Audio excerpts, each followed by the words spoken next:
Hello everyone, welcome again to this channel.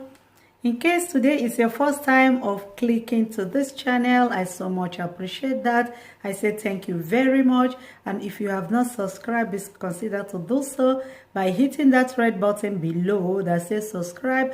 By the side there's a little bell, please try to turn it on. The essence of that bell is for you to get notified or update each time I upload a new video, so you will be the first to check it out. And if you have done that, may Almighty God bless you abundantly. And to my returning subscribers, I thank you so much for always coming by to watch my video. Each time I upload a new video, you click it to watch it. I say may Almighty God bless you and grant you all your heart desire.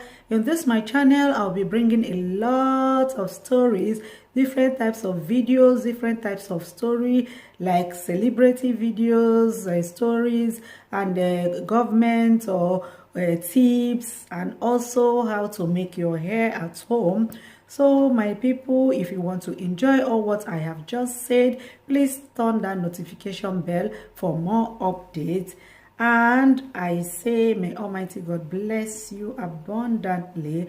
I'll be giving you current news, different types of videos. And today I brought to you a video. Please stay tuned as we watch the video together. So the Nigerian person who's listening to this program or has been listening to the news in the past few months has been hearing things like inflation, cost of food just keeps going up. All he knows is that when I go to the market and I'm trying to buy things to eat, it costs me a lot more than it did some time back. What is the real state of food production in the country? Just so the Nigerian can understand what's going on. Well, there are many threats to food production. Over the last 1.5 years, COVID-19 is a very real and serious threat to everything in life. We have a new normal. You know, in the beginning, when COVID was new, the farmers could not even be allowed to take anything out from the city to the farm. We had to plead. Mr. President saw it, saw things our way, and allowed a task force to be set, and then we were able to go to the farms. Now, in the northeast, there was Boko Haram.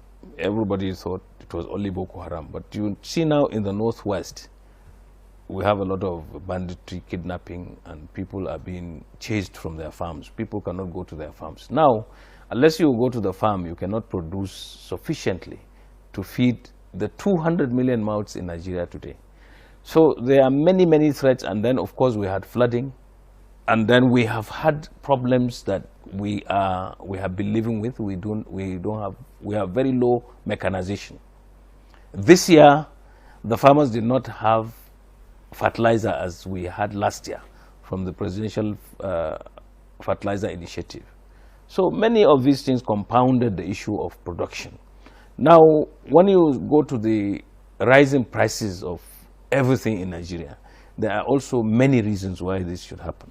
Not only food, many other things they have the same fate, because our naira, the purchasing power of our naira is dwindling. Everybody knows the exchange rate now in the black market is 580 or so. In the bank is about 531 or so, thereabout. So these are all the reasons that probably compound this issue. But the farmers, you know, are working seriously to make sure that we attain food security at some point. But our major challenges are security. The insecurity is so bad that people go to the farms and nobody says they are there until he or she sees them. Is Nigeria facing a food crisis from a farmer's perspective? I wouldn't say no. I say no. We are not yet facing a crisis as such. Because so what are the things, what are the indices we can use to know if we're facing a food crisis or not? When people are clearly malnourished, when you see children looking very skinny, and people like you, instead of eating 3 meals, you eat 1, things like that. These things are happening already. They're just not caught on camera. What I will tell you now is there is food, but it is costly. Now there is food, but it is costly. A food crisis would mean that there's no food at all? That's what it means. You have your money, but you can't get the food.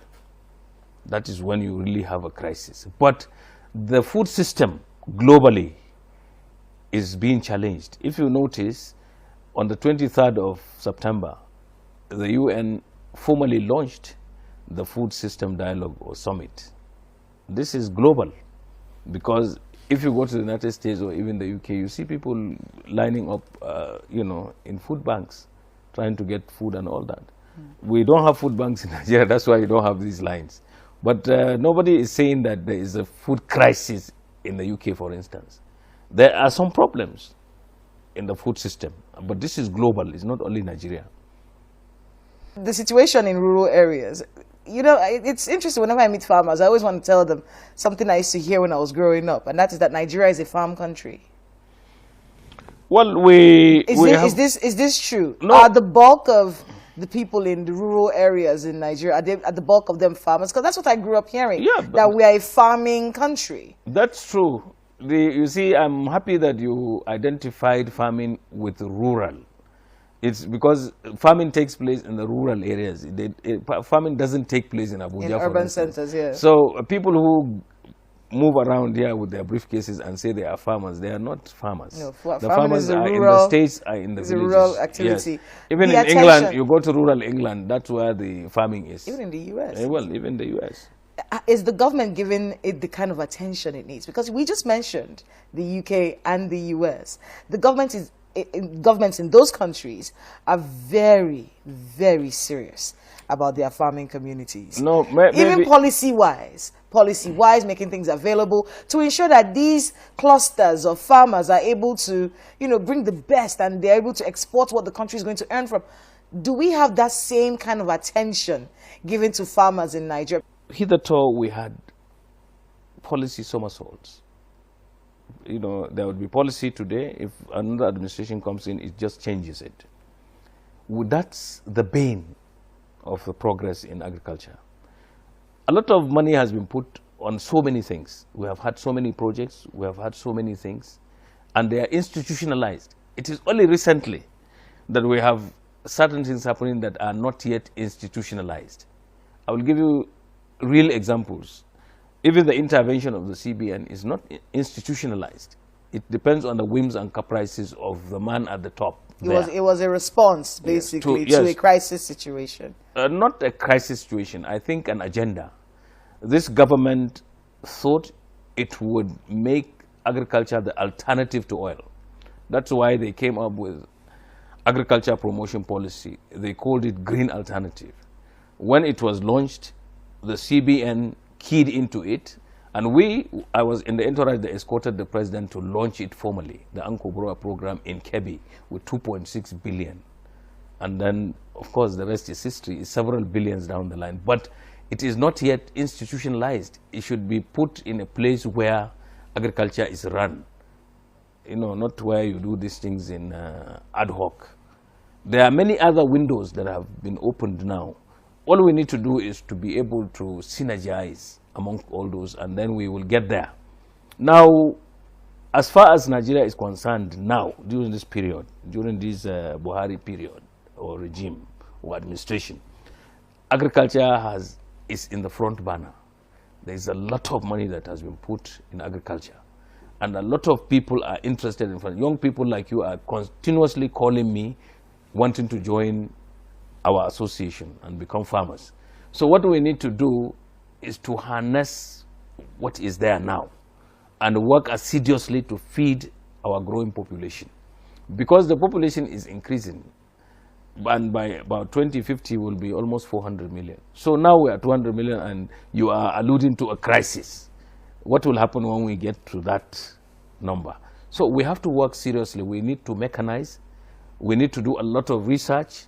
You mentioned drought resistant and flood resistant and some insect resistant seeds.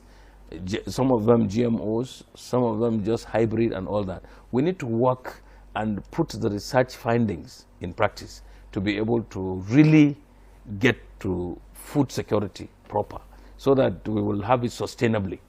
because food security is not a stopgap thing. It's supposed to be there for all time. That's why people are able to think outside the box. Go to the moon, for instance. If your stomach is not filled up, you can't think in terms of going out of your house. So this is what we hope for. Architect Kabiru, thank you so much for being with us.